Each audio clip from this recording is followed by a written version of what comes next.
Hey, life's tough. We get it. That's why we want to help. So that means over the next hour, this service, we absolutely believe that there's going to be something that you can take away that's going to help you this week. And guess what? It doesn't matter where you are in the faith spectrum. And get this, you don't even have to be a Christian to be able to get something out of this, because we believe that Jesus can help you make life better. More importantly, he can make you better at life. And Jesus is the sort of guy that doesn't need you to have a whole heap of faith. He just says, follow him anyway. And guess what? This stuff's for free. Stick with us. The service is about to start. Most of all, we're praying you're going to get something out of this morning.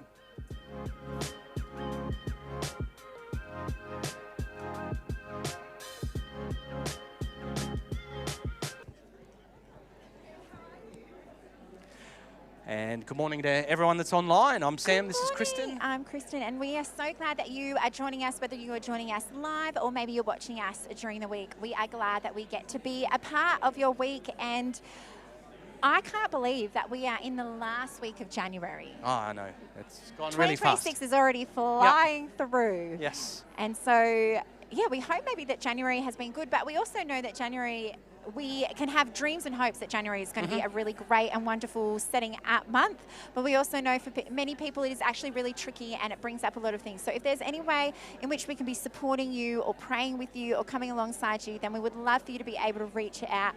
Your online host will be able to give you a link into ways in which you can connect. Just up the back this morning, and they love facilitating the community amongst yourselves. So as everyone's mingling here, if you've got access to a keyboard and you're live with us, please let us know that we're there, because we look at the transcripts from the comments each and every week. So if there's any way we can help you, or just know that you've been with us, we love knowing that you've been there and a part of our Sunday morning. So it's going to be a good morning, hey? It is going to be a good morning. And so we hope you have a great week, and we will see you in February then. Yeah. Have a good day. Thanks a lot. Well, it's great to be here. If I was in my home church right now, I'd be saying Kia ora e te whānau, which means welcome, it means family, it means we all belong here. You know, I get to visit here from time to time, but there's something different about coming here, because I really do believe it's not just a phrase you guys use about belonging before you believe. It's actually true that you are someone the moment you walk in. I arrived this morning and I had my suitcase, and I thought, suitcase. So I thought, I'll go around and see where the ramp led. And then I saw this contraption of a lift and thought, I'm not doing that, and came back around there. But actually, I was met then by one of the whānau, one of the family, who said, can I take your suitcase? And there was just something really special about that. I felt seen. I didn't feel hopeless, even though I was feeling a little bit under that. But just the way that connection made such a difference. A simple offer, but how that changed the narrative as I walked through the door. And so for you today, wherever you are in your faith journey, whether you're in the room or online, we know that this is a safe place to explore, to ask questions, to push back, to take the journey, because that's what facing life's battles is all about. And we all have battles, you know. I mean, I don't know your story, and you don't know all of mine, but I'm sure we face battles. That means whenever we have a difference of opinion with somebody else, that's a battleground. Now, some of those can be almost like explosive battles, some of that silent battle, but there's that tension, isn't there? I mean, you know that. If you're part of a family, try and pick a movie everyone wants to watch. It's just incredibly difficult. Jordan spoke last week about the wait time and trying to figure out about where to go for a restaurant. Another battle. And it's not even negative, it's just what we do. What about parents? If you've ever tried to get your kids to go to bed on time, there's a battle. Or even tidy the room, let's not go there. Okay, but there are battles. And I'm suspecting that some of you might need a little bit of convincing. So we're going to do a little battle in the room this morning, okay? It's not going to be painful, but it's called the Battle of the Brands. So what I'm going to do is I'm going to put up two brands, and I'm going to tell you or ask you to stand up if you support one brand and sit down if you support another. All right? So we're going to go through to our slides right now.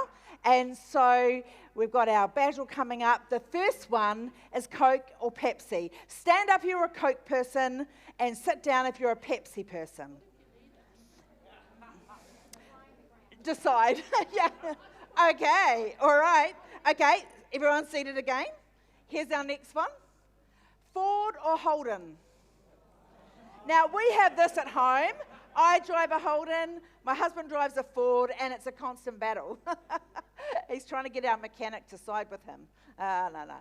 Okay, so stand up if you're a Ford person and sit down if you're a Holden person. Oh, okay. And go like this if you don't even care. Okay, all right.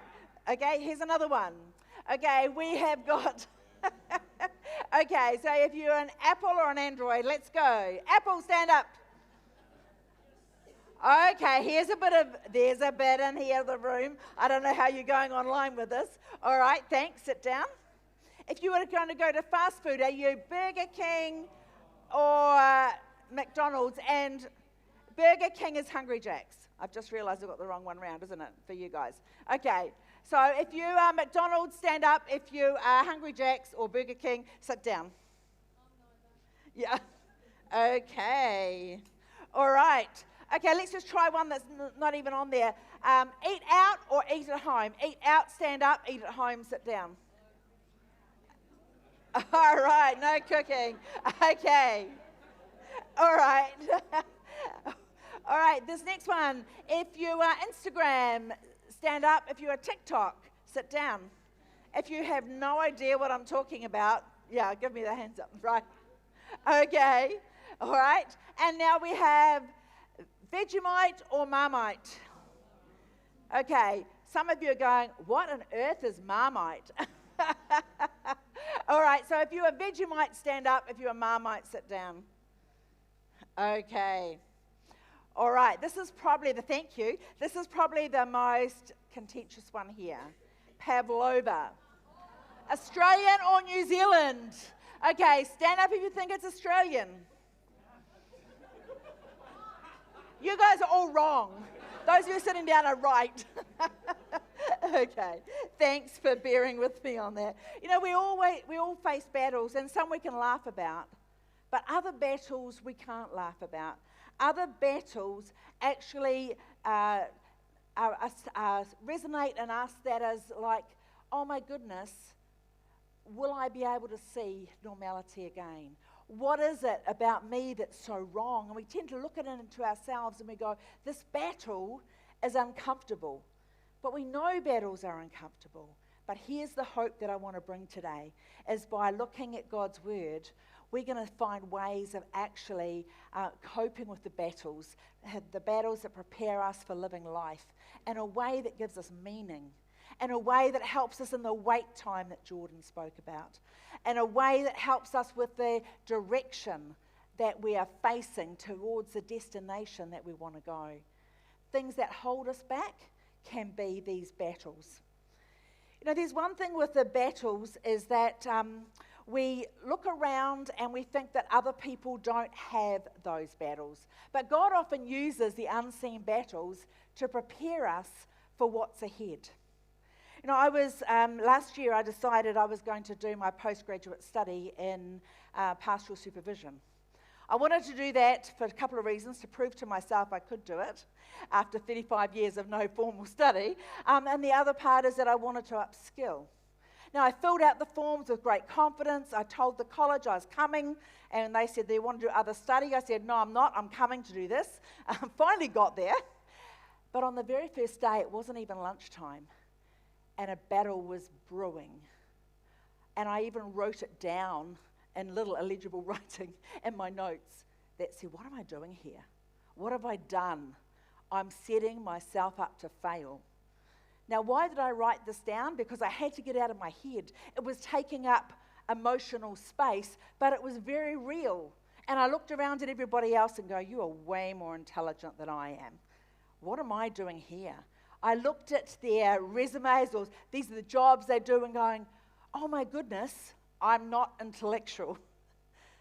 But what I was doing was fighting this battle. But I was looking at it from my perspective. I lost sight of what the bigger context was, is that God had opened a door for me to walk through, and I had to stop trusting myself and my opinion of myself and actually trust Him. Fast forward, I've graduated. Woo! So I've learned something in that battle. But let's have a look at this photo.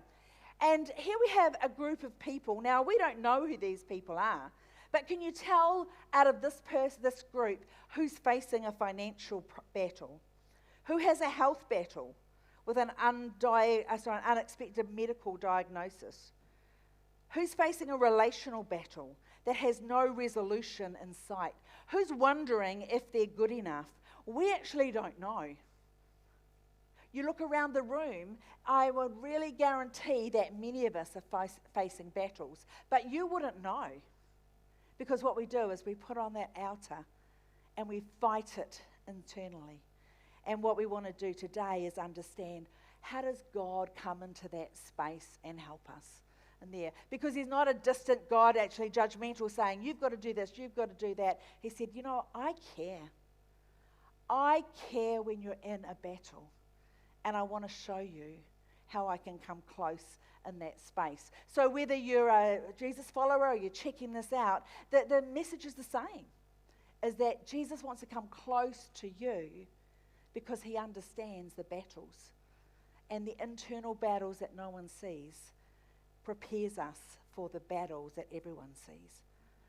And so today, as we lean into that space, I would encourage you to ask, what are you inviting me into today, God? What is it that you want me to hear today?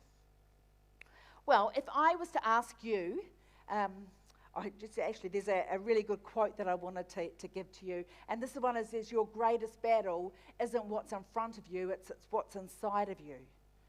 Because in that space, we can actually hold ourselves back and make it all about us, rather than having confidence in God who's beyond us and who's bigger than us. Well, if I asked you about the famous battle story, and where small overcame big, who would you think about? David and Goliath, exactly. Now that's the answer that people would give whether they're part of church or not. You hear it used in phrases, you know, this is a David and Goliath situation between two companies. We hear the story, but today we want to dive into that story a little bit deeper, because there's more happening in there than what we actually imagine. Because we get the story of David, the shepherd boy, who reached into his pocket and took out a stone, and he hurled the stone towards Goliath. It lodged in his forehead. Goliath fell forward dead, and that was the end of the story. But there's more to it than that. That's what we call a sanitized version. See, this wasn't David's first battle, and it wasn't his last. It was part of his story. And you have a story, and I have a story. The battle took place in an extremely violent time in history. You know, it wasn't like your battle where you drop a bomb from a distance or things like this. This was eye-to-eye combat. So it really wasn't a space of, just quietly, well, we've got a bit of an army going on here. We had on one side of the hill, we had the Philistines, and on the other side, we had the Israelites. And so there were two armies at odds with one another. And Goliath was with the Philistines. He was a great big tall dude, and he came out, and he was wanting to battle with somebody. He said, just bring on one-on-one. A lot of the battles, we were one-on-one. But he said, rather than the whole armies fight, here's a deal. And so for 40 days, the Israelites woke up knowing that Goliath was coming out with one challenge. And that challenge brought fear in the camp. He said, send someone out to fight me. If he kills me, we will be your slaves, but if I kill him, you will be our slaves. In other words, he was saying, you guys don't have a chance. You see, life's battles are won often before the fight. Because what was happening there, fear didn't come and go. Fear settled in the camp. The Israelites were paralyzed with fear because the battle seemed way too big to them. And it wasn't just, they needed to change their mindset. This was very real. See, Goliath was huge. No one was taller than Goliath. The tallest person in the Israelite camp was King Saul. And the Philistines knew that. They wanted to bring the king out and take him out. So there was fear happening. And into this setting comes David, a 15-year-old shepherd boy. He has 3 older brothers who are already at the camp, and he had been sent by his dad to bring a care package. Now, he was there out of obedience to his dad. He wasn't looking for a fight. He didn't know a whole lot that was going on, but he was curious, like any 15-year-old young person would be. David walks into this camp with the same heart he carried into the shepherd's fields, humble and obedient, simply showing up because he was asked. But the moment he started asking questions, as any young man would, he discovered what was going on in the camp. And he was puzzled because the God he knew was a big God. So why are these guys so afraid? But he met a battle right then and there, but it wasn't with Goliath. It was with his own brother. In 1 Samuel 17, 28 to 30, we read here, when David's oldest brother heard him speaking with the men, he burned with anger at him and said, "Why have you come down here? I know how conceited you are, how wicked your heart is. You came only to watch the battle." David's response, "Well, what have I done? Now, can't I even speak?" His own brother questioned his motivation. His own brother was the one who was belittling him and dismissing him and saying, "You don't belong here, get out." You see, sometimes the people closest to us can be the ones who discourage us the most. And it's not always from a place of they don't want the best for us, but they are protective and they don't see things from the way we see things. So sometimes the people closest to us will be the ones who discourage us the most. From this battle, right then, David did something quite significant. And it's so little, but it's so significant. He walked away. He walked away. You see, battles are won by trusting God's faithfulness, not by listening to the other voices around you. You see, in the battles, whose voice are you listening to is a really significant question. See, if David had listened to his brother and go, "Oh yeah, right, I shouldn't be here, I need to go home," he would not have faced the significant battle that changed things for the whole Israelite army. See, the battle wasn't just his personal, the battle was for a community. You see, in life's battles, people will give us their opinion. But we need to take that on board, listen for wisdom, but we need to decide for ourselves and go, what is it that we need to do? In wisdom, some of my family said to me, "You don't need to study. You know the stuff. Just go do your supervision. You don't need to pay the cost, the time." I had to make my own decision.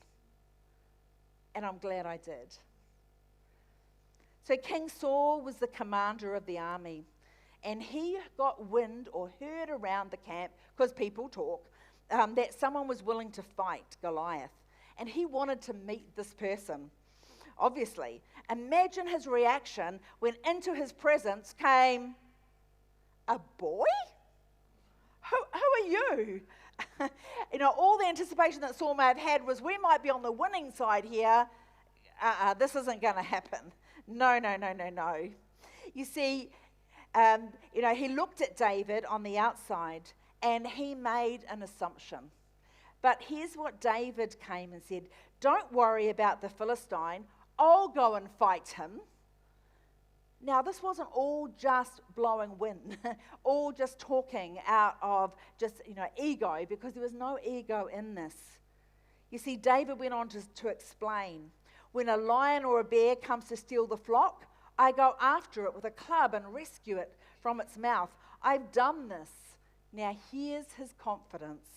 The Lord who rescued me then will rescue me now. He wasn't saying, oh, I'm good at this. I haven't fought giants, but I have fought other things. He was saying, the Lord who rescued me then rescued me now, will rescue me now. You see, David's public confidence is built on private obedience. He had done these battles before. God had prepared him for this time. And he had confidence that he was stepping out in faith in God because God had been shaping him. You see, in life's battles, what is your past teaching you? What past experiences can inform the current battle? Maybe you feel you're not good enough for something, and you look back and find that moment that, before you found you weren't good enough, and then you realized you could grow into that space. Maybe you wondered about some friendship, and then you remembered about previously when you'd done a different sort of battle, and you can pull on that understanding and bring it into this situation. But sometimes in the moment we just see this big giant in front of us and we forget we've got a history behind us where God has faithfully been teaching us bit by bit by bit to build up our muscle, to build up our resilience. You see, Saul was in this situation. He was hearing the story. And so for him to actually embrace what David was saying and to try and figure out, he was doing his own internal battle, I'm sure. You see, David had some words that he stood out to say to Goliath. And we want to just sort of fast forward into that. You come to me with the sword and the spear and the javelin, but I come to you in the name of the Lord. And this is the Lord's battle, and he will give you to us. You see, so confident was David in God's faithfulness. He knew that God was with him, and that made the difference. Well, Saul finally agreed and said, all right, go ahead and may your Lord be with you. Then he gave David his armor, the symbol of success. Of course it didn't fit. The size difference was amazing. Here comes another battle. Someone in authority telling you what to do. I don't know whether you in your workplace have ever had a situation where someone in authority has told you what to do, but it doesn't line up with your ethics. Or just do this, slip this one through. And in authority structures, you think, oh, I should. But ethically, there's a battle going on. See, David was in the situation of that he had this choice. Saul was saying, do this. This is my way of winning the battle. And David had to say, I'm confident in God. I'm going to do it a different way. Telling the king? No. David did that. See, sometimes in life's battles, we're handed solutions that worked for other people. Wisdom requires us to listen, but also discern, and raises the crucial question, what is the wise thing to do? And David stepped forward onto the battlefield confident, and not in his ability, but in God's faithfulness. You see, David approached Goliath with confidence and trust in God. And he was holding on to the things of the past to help him with the future. Now, you see, we get the advantage here that we don't just hear the narrative of David's story. We also get to hear his heart because, in time, fast forward, he was anointed. Well, he was already anointed to be king, but he became king. And he was a poet, a psalmist. So when looking at the Psalms, we see the heart of David. So we see the physical narrative of what's going on, but here we get a glimpse of the heart. And I think this is really crucial for us to be thinking about this when we're facing our own battles. You see, in Psalm 25, David says, "In you, Lord, my God, I put my trust." Now, was David perfect? Oh, no. If you want to go read, I would encourage you to spend time reading his story. He was not a perfect man, but the thing that he didn't waver on was his trust in God. And he aligned everything around the faithfulness of God. And we read further down in the Psalms where he says, in an unlike king way, "Guide me in your truth." It says, I need to learn. Guide me in your truth. Teach me, for my hope is in you all day long. You see, as a king, you expect to be told, telling other people what to do. This king, the heart of David was, I can't do this on my own. Do you ever feel that? Do you ever feel I can't do this on my own? I have moments like that, and I'm standing in that space that goes, I can't do this, God. And then I remember his faithfulness. I remember his purpose. And I say, I can't do this alone. I need you. And that's the place that God comes in and helps us. Because the truth is, in life's battles, we need to answer the question, who are we trusting? If we're trusting ourselves, and that's the easiest thing to do, we can look inwardly, we actually are in the losing space. But when we trust in God and know we don't do this alone, we have confidence. Doesn't mean we're not scared. It doesn't mean there isn't fear there, but the confidence comes in God. Because it's true, your Goliath isn't your main event. Your private battles are. You see, the ones you're fighting in your thought life, the ones you're fighting in your habits, the ones you're fighting in your faith. Here's the good news, and I really do love this, that Jesus doesn't wait for you on the other side of the battle. He meets you where you are and says, we'll do this together. Now, if you're not a follower of Jesus, you might go, I don't even understand this. But this is where we can share story. We can look to the past and go, this is what I found to be true. And I have found that personally to be true. That when I can trust in God and go, you know what, Jesus, I need your help to do this. It repositions my heart and I see the battle differently. You see, the unseen battle shapes us more than any public victory will. The winning those little steps, that growing, developing, preparing is more victorious. See, when we see David and Goliath, woohoo, David killed Goliath. Actually, that wasn't the main event. Shepherd boy, those conversations, those battles he won time after time after time again because he trusted God. That's the hero of the story.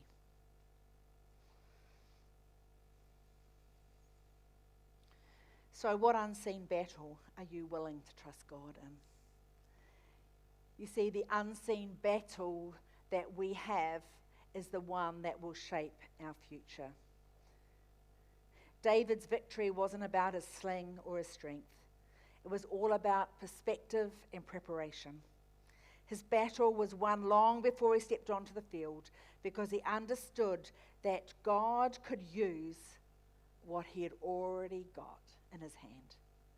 God could use that. If you feel like you don't have enough, I'm not enough, I don't have this, I don't have that, God's actually saying to you today, you have what you need, and guess what? I'm with you. I'm with you. So if your battle feels huge, Goliath face to face, or maybe smaller things, the message is still the same. I am with you. We can do this together. And when we choose to face the battle of life with confidence in God, He never fails us. We've sung that this morning. He never fails.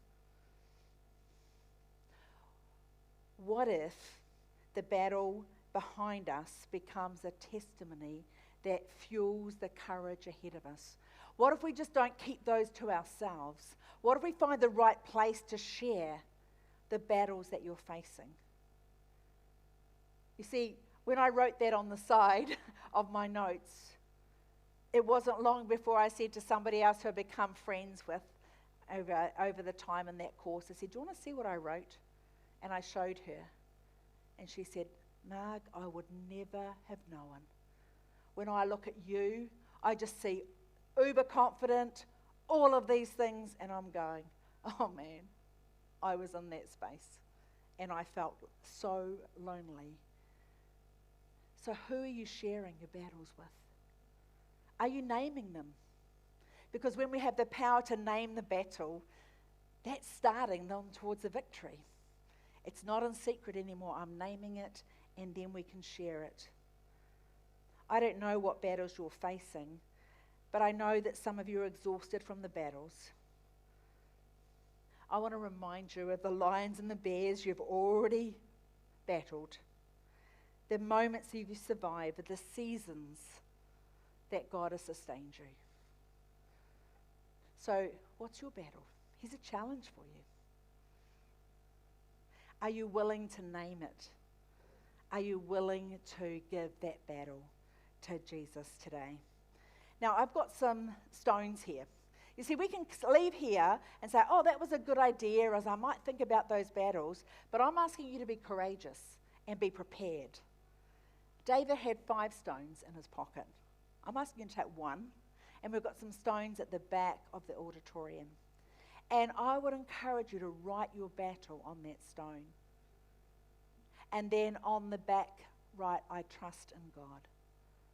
Or, I'm going to try God. I'm seeking God. What is it that you're going to do? And put it in your pocket. And for a week, remember that you have what you need to fight the battle. It only took David 1 stone.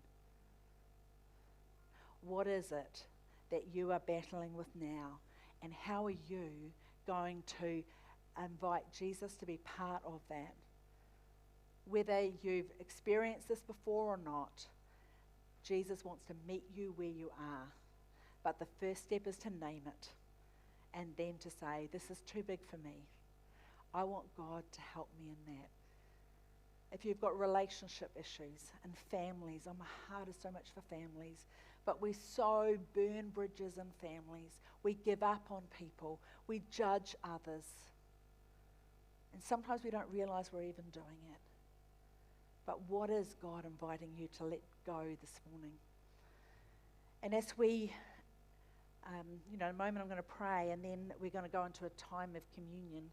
And if you're a follower of Jesus and you're part of the Northside family, you'll know what that is, that there's some juice and a cracker down the back there. But there's also the table with the stones. I wonder whether it's a part of your intention to fight the battle today, that you would come and name it and put it in your pocket, and then have the courage to share with someone and going, here's my battle. Would you pray? Would you pray for me? And I'm going to be around that if you want someone to pray for you at the end of the service, I'm very happy to do that. But together, I want us to pray and to give to God the battles that we face. Because here's the thing I know, people. God cares. There's not one tear that you will cry that he doesn't care about. There's not one moment that you feel, I can't do this, that he doesn't care about. He wants to be invited into that space. And then you will know that you're safe because he is with you and for you. Let's pray together. God, we come to you. We're so aware that we face battles, some of our choosing. We get ourselves into situations, some that have come external, but they're still very real.